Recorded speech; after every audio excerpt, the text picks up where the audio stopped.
Dillian the Body Snatcher White here. It's a champ. Big up to Sporting Icon. Subscribe. Otherwise, I might pay you guys a visit. Hi, my name is Joseph Parker, WBO champion of the world, and you're watching Sporting Icons. Well, it got here pretty quick, didn't it? Well, it's fight day, and I hope you're all having a great day.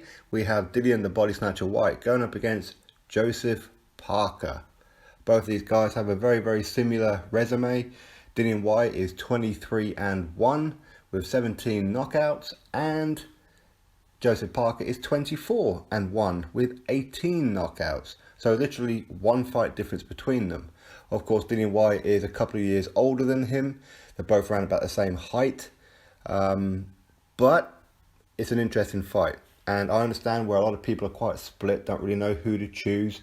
Is it a 50-50 fight? Can Dillian Whyte stop Joseph Parker? Can he be the first person to actually put Joseph Parker on the canvas in his entire career, even as an amateur? Allegedly, even in sparring. Could Dillian Whyte be the man? Is he the real deal? Joseph Parker, of course, last time he was out, he was the WBO world champion, and of course he went for a unification against Anthony Joshua at the Millennium Stadium, or Principality Stadium, however you want to call it, in Cardiff, Wales. And not a great fight, let's be honest, although Joseph Parker hasn't looked too good or outstanding even over his last 3 or 4 fights. But let's be honest, he's always done enough just to win, except for Anthony Joshua. Now, of course, you can blame the referee, you can blame Joseph Parker maybe getting his tactics wrong even, or Kevin Barry, his trainer, getting the tactics wrong, or Joseph Parker was a bit too defensive on the back foot. You could argue many things, but facts are he stepped up and he got in the ring with already the unified world champion Anthony Joshua, and he put his undefeated record on the line to risk it all. Admittedly, good payday. Now, Dillian Whyte, of course, his only one defeat as well is against the same man, Anthony Joshua. This happened way back when, of course, and this is Dillian Whyte's second pay-per-view event here in the UK. It's also Joseph Parker's third pay-per-view event here in the UK. Of course, first time was Hughie Fury. That was a pay-per-view over here on YouTube. And second time it was against Anthony Joshua. And now third time on the bounce against Dillian Whyte. Now, Dillian Whyte is the body snatcher for a very good reason. Now, with Joseph Parker, because of this so-called rock jaw or iron jaw, whatever you want to call it, with the fact that he's never been dropped, Dillian is called the body snatcher for a very good reason. Could he be cracking at the ribs, the kidneys of Joseph Parker? Can Joseph Parker take those shots? Is Joseph Parker too fast? Are his hands too fast?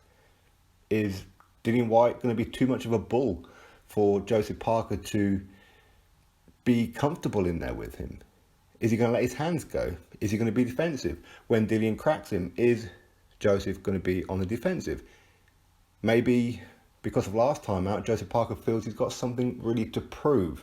So I know there's been like a lot of talk about people say how Joseph Parker let down his family, his countrymen, and all that kind of stuff.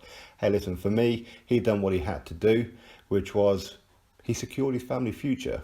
That's what he done. He was a world champion and he unified. He stepped up, he was given the opportunity, and he said yes. Now, for this fight, he could have took maybe an easier fight, maybe against Bryant Jennings. That was a rumour. I'm not saying that Bryant Jennings is a real easy fight, but it's a fight that Joseph Parker should win quite comfortably. He could have went down that kind of route. There was talk about Ustinov happening in maybe New Zealand. But no.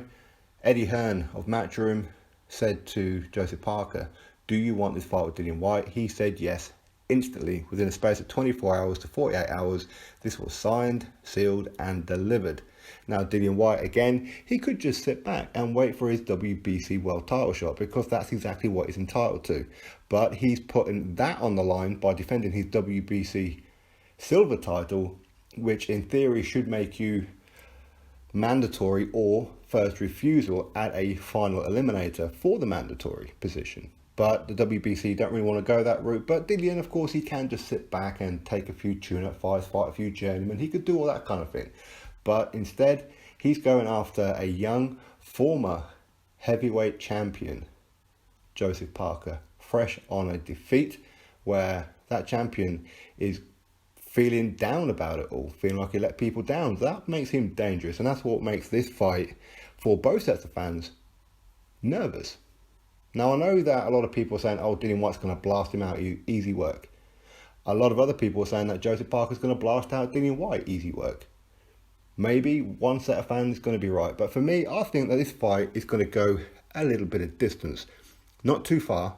I am predicting a stoppage. Now, Dillian Whyte, of course, he's a friend of the channel. Most of you guys know that. He's been on here for live chats for, I don't know how many times it is now. It's been a few.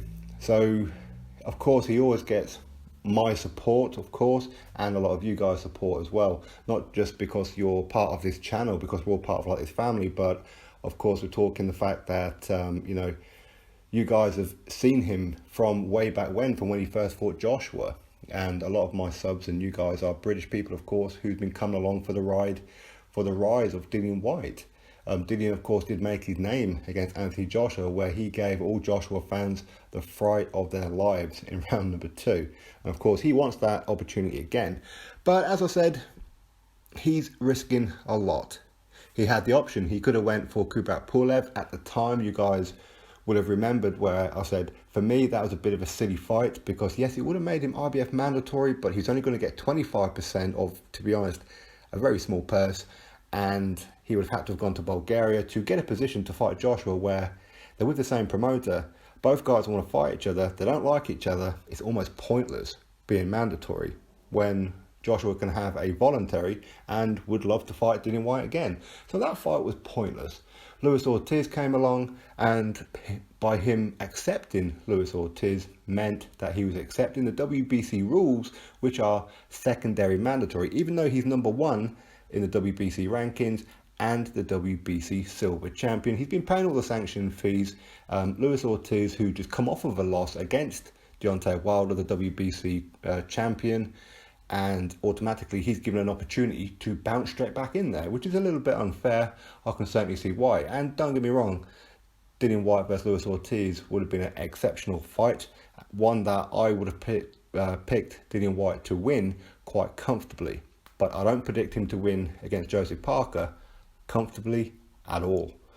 But anyway, he decided to not go the Luis Ortiz route, purely because that meant that he was going to give in to the WBC by allowing them to choose Dominic Brazil to be the official mandatory, which is wrong. Okay, we all know that. That is a wrong thing to do.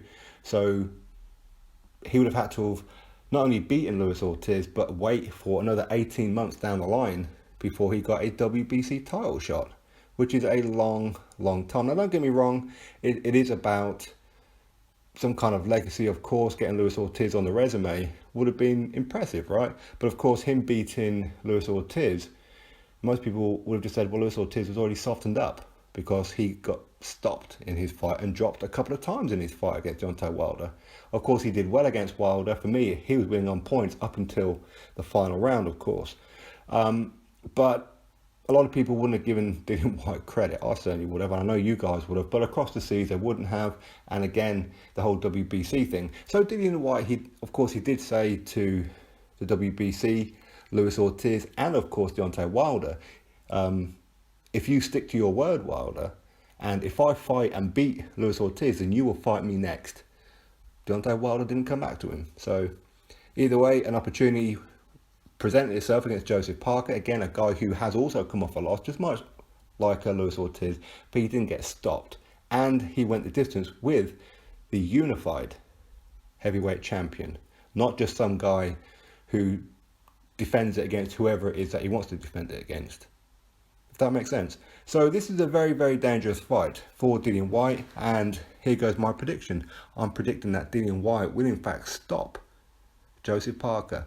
Don't know whether or not he'll nail him to the canvas or he'll tee off on him against the rope so the referee has to step in. But for me, I'm predicting that Dillian Whyte is going to stop Joseph Parker. He'll be the first person to do it. And I can see Parker hitting the deck. To be honest, I could possibly see Dillian Whyte hitting the deck at some point in this fight as well. But I want to go for, you see, I want to say round 5 because I know round 5 keeps popping in my head whenever I think about this, but I think it's going to go a little bit longer. So I want to go round 8 maybe. Yeah, I'm going to stick with round 8. So I think Dillian Whyte is going to stop Joseph Parker. I think he's going to take out his body along the way, soften him up a bit, then ultimately stop him with some body shots. That's how I believe it's going to go. Now, not to write off Parker, I think Parker may well actually, up until that point, may actually be winning the fight, potentially. But either way, as much as I like Joseph Parker and I wish him all the best for the fight after this one, as I've always said, the only fight that I would want Joseph Parker to lose was Anthony Joshua and Dillian Whyte. Everyone else, I'm quite happy for him to beat. I was quite happy for him to beat Hughie Fury. But of course, I was supporting Hughie Fury, of course, because he's a Brit. But I wouldn't have been disturbed had Joseph Parker won that one, which ultimately he did. But against Joshua, I would have been disturbed. Against Dillian Whyte, I'll be very disturbed. So anyway, that's my prediction. I predict that Dillian Whyte is going to stop Joseph Parker. Now, don't forget the undercard as well. The undercard is pretty damn good. We got, as Sonny would call it, a heavyweight bonanza, with the main event, a heavyweight with Whyte and Parker. The undercard, Chisora versus Takam. Again, another 50-50 fight, you could argue. At heavyweight, also another heavyweight fight in Nick Webb. 12-0, 10 of those by knockout, and that boy can punch against a very, very durable, very tough, and quite heavy-handed at times, Dave Allen, in what could potentially be his final fight, win, lose or draw, because he wants a bit of time off. But this is an exciting fight as well. Also, outside of the heavyweights, we have Joshua Buatsi. He's going to be on the card at light heavyweight. We have Anthony Fowler against Craig O'Brien. Again, these two seem to have like a little bit of a grudge at the minute. We have Katie Taylor defending her unified titles against her mandatory in Kimberly Connor. And we have Conor Benn as well in a rematch in a fight arguably of the year before against Cedric Paynard, where both guys got dropped a couple of times in that fight. A lot of people had that fight as maybe Cedric Paynard winning that fight. For me, I had it probably as a draw, but the judges gave the nod to Conor Benn. So either way, this is time for redemption, to literally put a nail in the coffin of one Cedric Paynard, as in get the win convincingly. Doesn't have to knock him out, just has to beat him. That's all he's got to do. What else? I'm missing something else as well. So yeah, this is a very, very good card. Of course, it's to be on Sky Box Office as well, at a pretty reasonable price, I think, of 20 quid. If you want HD, then go up to 21 quid. So this is a very, very good one. The event itself is sold out, so everybody go take your pictures, get your memorabilia. Actually, Dillian Whyte, one of his friends, is actually selling the official merchandise of Dillian Whyte. Of course, it's very difficult to get his merchandise online, so one of his friends are actually selling t-shirts on the day for, I believe it's about 25 quid, so go find the guys over there. So anyway, excellent stuff. I know both sets of fans are going to be nervous for this one, because neither one of them are going to put their house on it. I certainly wouldn't. As much as I want Dillian Whyte to win, I do view Joseph Parker as a legitimate threat. He can stop Dillian Whyte and he can beat him on points, but I believe that Dillian Whyte is going to stop Joseph Parker, and that's what I hope. Anyway, everybody else, you drop your thoughts below. Who do you think is going to win? How are they going to win? Is it going to be a fight of the year contender? All that kind of good stuff. Drop your thoughts below. Click that thumbs up, subscribe. Catch you all on the very next video. Have a great day.